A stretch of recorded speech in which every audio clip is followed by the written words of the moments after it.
North Carolina or Atlanta, where Calamity Jane is out of? And also, have you had any dealings with anybody that was either connected to jazz or rap?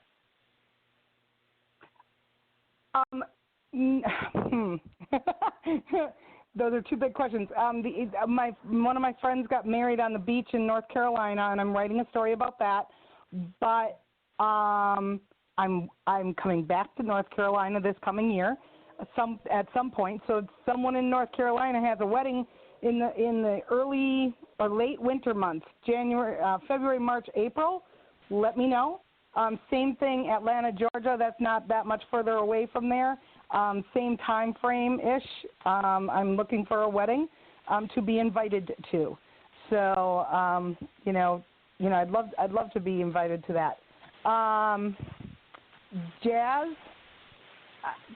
music in general, yes, but not necessarily a direct story. So if you can find me a good jazz story, that would be fantastic because I love jazz music. The jazz clubs here in Buffalo are always packed when I go. So, but there are only a couple of them. Yeah. Does that answer the question?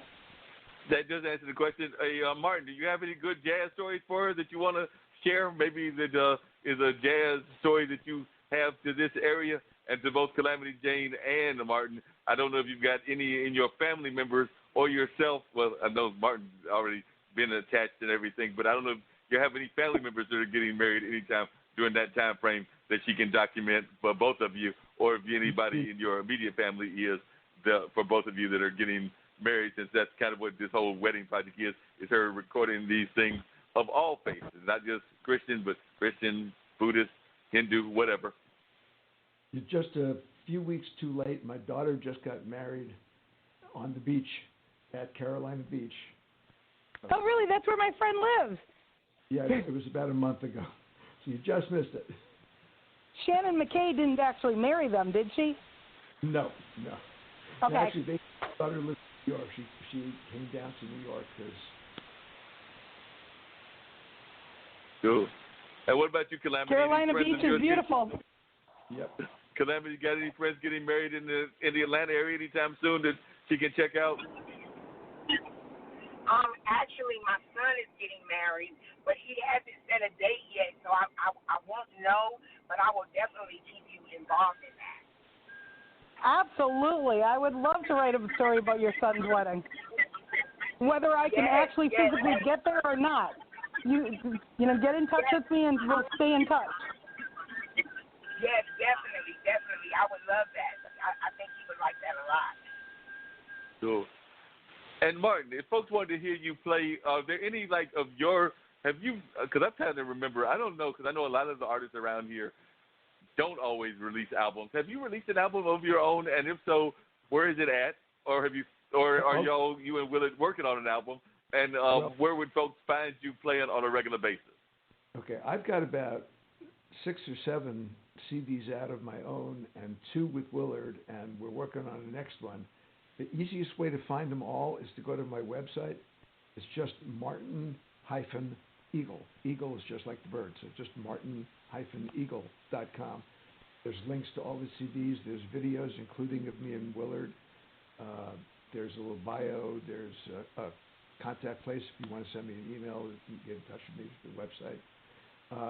I've gotten very lazy about drumming of gigs, so there's no place I'm performing regularly. I mean, if somebody calls me for a gig, I play, but I don't go out there hustling the clubs, mostly because there aren't that many, and most of them are not too much fun to play at. So I spend more of the time in the studio, and I have a studio at my house, so I record there, and doing a lot of composing.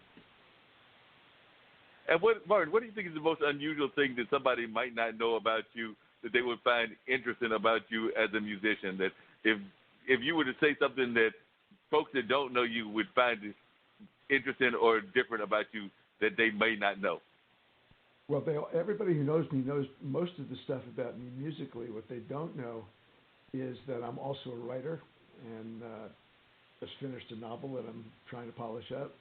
And I'm also a psychologist, and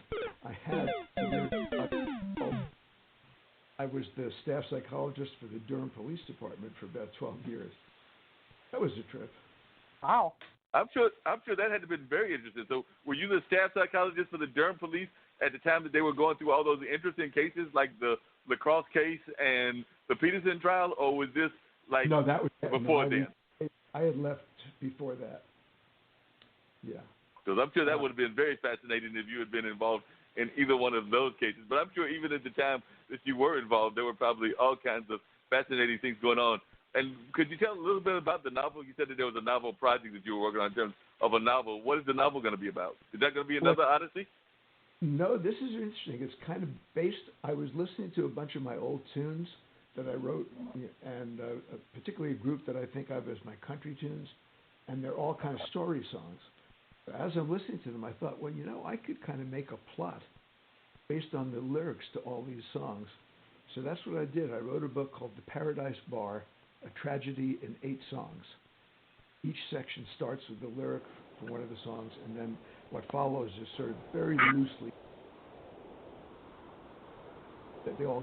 So it just follows along kind of loosely and goes into the story. Who is an author that you would say is similar to the style that you're going for in terms of your writing? And that same question even with your music. So I know you've been playing music for a number of years, but would you say that you kind of like try to follow the monk tradition or the Bud Powell tradition, or is there somebody else whose tradition you try to follow in, or you just try to create the own Martin Eagle tradition? Well, I think I'm fairly unique. You can make up your own mind if you listen on the website, but the people who have affected me as a player most, I mentioned Brubeck, but again, that's not his style of playing, just his style of thinking. But Monk absolutely changed my head. And are you familiar with Paul Bley? Yes. Paul Bley, I was a sophomore in college, and he came to the college I was at and performed. And it was like hearing a language that you've never heard before, but somehow you feel you can speak it. And that was my experience of hearing him. And if you were to think of a sort of a weird cross between Monk and Paul Bley, I'm probably somewhere in the middle there. And a fair dose of Bill Evans thrown in. Okay. Yeah, definitely Bill Evans. I can see that. And when you're doing your writing as an author, who are some of the people that you would say your style is similar to? That I couldn't. I don't know if I can answer that one. I think my style is kind of a little strange. So I think I've got a unique voice. I hope I have a unique voice as a writer. I'm sure that you definitely have a unique voice, because I know your music is definitely very unique, Martin. Calamity Jane, how would you describe your style, and who are you inspired by? I love Macy Gray, so I would probably say I hear that I sound like Macy Gray and T-Boz a lot. So I would probably say those two. I really love Amy Winehouse.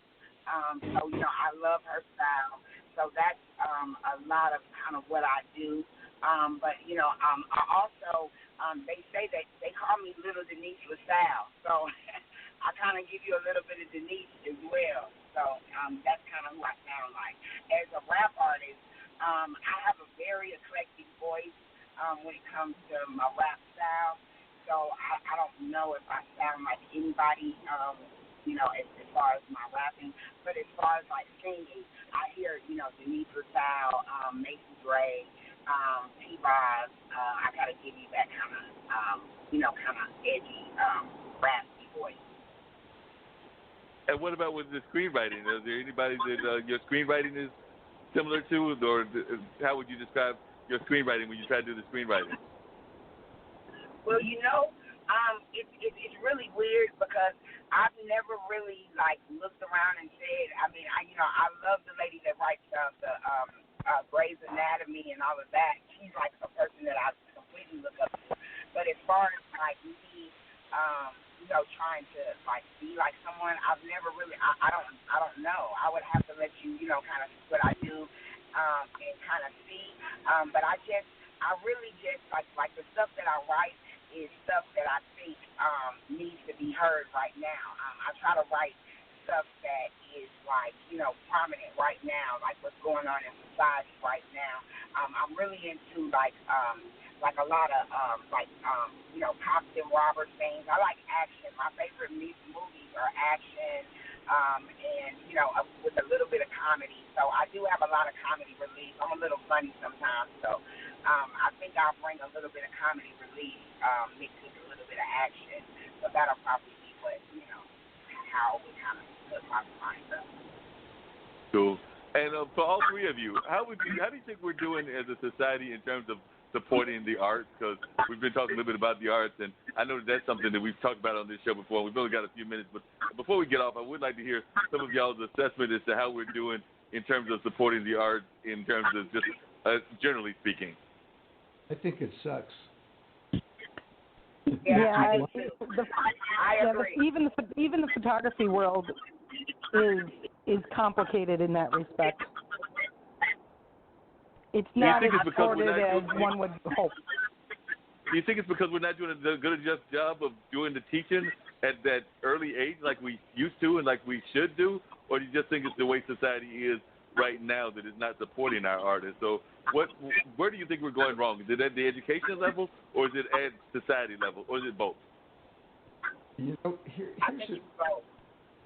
Yeah, I think it's everything. But if you look at what the ordinary person was like back in the 1800s, what they aspired to, what they respected, even what their ordinary speech was like, it was rich.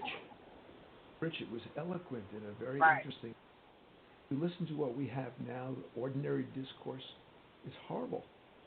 I mean, in many ways, it's horrible. IQ scores keep going up when you test, but I think in terms of real intelligence, it's going down horribly.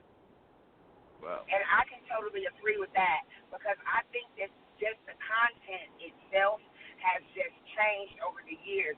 It's really not music anymore. A lot of people are just doing beats instead of real records. And I think that, as far as like I said, the content has completely changed. If you look at rap hip hop has turned into rap, and that's what they want to hear, but it's really like a bunch of fluff. And I think that if people get back into the real meat of music, then it will be a lot better. Because I remember, like, when I was in school, I was actually, I had a music teacher, and we taught music. And when they took the music out of the school, I think that really, played a big part. Like, it was a gigantic element. So I think it's both. I think it's the music, in the school, like teaching a child early, and then it's also, just what's going on right now. Like, right now, society is just all fluff, and it just needs to get back to real music. And Lisa, what are your thoughts on that, Lisa? Because I know photography's been real rough too.